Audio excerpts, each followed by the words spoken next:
কি অদ্ভুত ব্যাপার দেখেন। সরকার বলছে যে তারা ভোজ্য তেলের দাম বাড়ানোর অনুমোদন দেয়নি, আর ভোজ্য তেল ব্যবসায়ীরা বলছে যে সরকারের অনুমোদন নিয়ে তারা দাম বাড়াইছে লিটার প্রতি 6 টাকা। কালকে নিশ্চয়ই এই খবর দেখেছেন, আমি নিজেও দেখেছি। খুবই হতাশা লেগেছে এই কারণে, লিটার প্রতি 6 টাকা বাড়ানো মানে একটা হিউজ বৃদ্ধি। তাহলে প্রশ্ন হচ্ছে, ভোজ্য তেল ব্যবসায়ীরা কি সরকারের চেয়েও শক্তিশালী? সরকারকে তারা পাত্তাই দিচ্ছে না।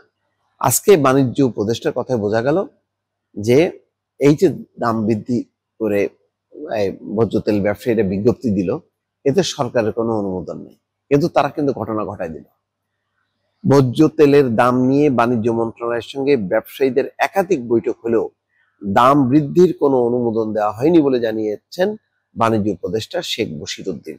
তিনি বলেছেন সরকার ভোজ্য তেলের দাম বাড়ায়নি। তাহলে এত সাহস কিভাবে হলো? সরকার যেখানে অনুমোদন দেয়নি সেখানে তাহলে কিভাবে তারা দাম বাড়াইলো? এখানে একটা প্রশ্ন। যদিও গতকাল সোমবার Bangladesh vegetable oil refiners and Vanaspati manufacturers association এক বিজ্ঞপ্তিতে ভোজ্য তেলের দাম বাড়ানোর সিদ্ধান্তের কথা জানায়। মঙ্গলবার পূর্বাচলে এক অনুষ্ঠানে সয়াবিন এবং পাম তেলের দাম বাড়ানো ইস্যুতে সাংবাদিকদের প্রশ্নের জবাব বাণিজ্য উপদেষ্টা বলেন সরকার দাম বাড়ায়নি। আমার একটা প্রশ্ন আছে, কালকে যখন নাকি ভোজ্য তেলের দাম বাড়ানোর ব্যাপারে বিজ্ঞপ্তি প্রচার করলো, তখন সাথে সাথে সরকার কেন পাল্টা বিজ্ঞপ্তি দিল না, পাল্টা কোনো নির্দেশনা দিল না, ঘোষণা দিল না? এখানে সাংবাদিকদের প্রশ্নের জবাবে বলতেছে সরকার দাম বাড়ায়নি। এখানে সরকারের কি দুর্বলতা প্রকাশ পেল না? এর ফলে সরকার নিজে থেকে রিয়াক্ট করলো না, সাংবাদিকরা যখন কি জানতে চাইলে তখন তিনি বলছেন। উপদেষ্টা বলেন মন্ত্রণালয়ের অনুমোদন ছাড়া দাম বাড়ানোর এখতিয়ার ব্যবসায়ীদের নেই। তাহলে যে এই যে বাড়াই ফেললো, তাহলে কি বাড়তি দামে বিক্রি হচ্ছে না? নিশ্চয়ই হচ্ছে। তাহলে এটার প্রতিকার কি? কেন হলো এটা? তাহলে সরকারকে কোন পাত্তা দিবে? সরকারের অনুমোদন ছাড়া যদি এভাবে দাম বাড়াই ফেলতে পারে, তাহলে সরকারের মূল্য কোথায় ব্যবসায়ীদের কাছে?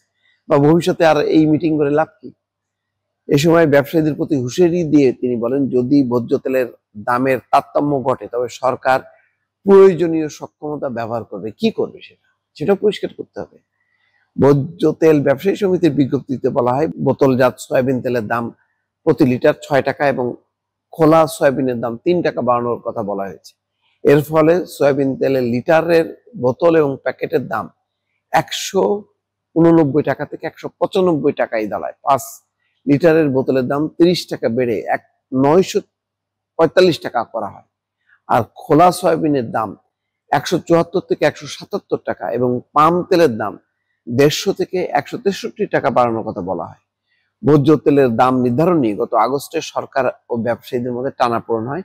প্রতি লিটার সয়াবিন তেলে ব্যবসায়ীরা 10 টাকা দাম বাড়ানোর প্রস্তাব করেন, কিন্তু বাণিজ্য মন্ত্রণালয় 1 টাকার বেশি বাড়াতে রাজি হয়নি। তাহলে কি হলো? যেখানে সরকার বলতেছে যে 1 টাকা বাড়াও, আর তারা 6 টাকা বাড়াই দিল এবং এটা সরকারের সিদ্ধান্ত হিসেবেই তারা নিয়ে নিল, আর সরকার বলতেছে যে না, অনুমোদন নেওয়া হয়নি। কি অদ্ভুত ব্যাপার! আসলে দেশটা কে চালাচ্ছে, এটা একটা প্রশ্ন দর্শক।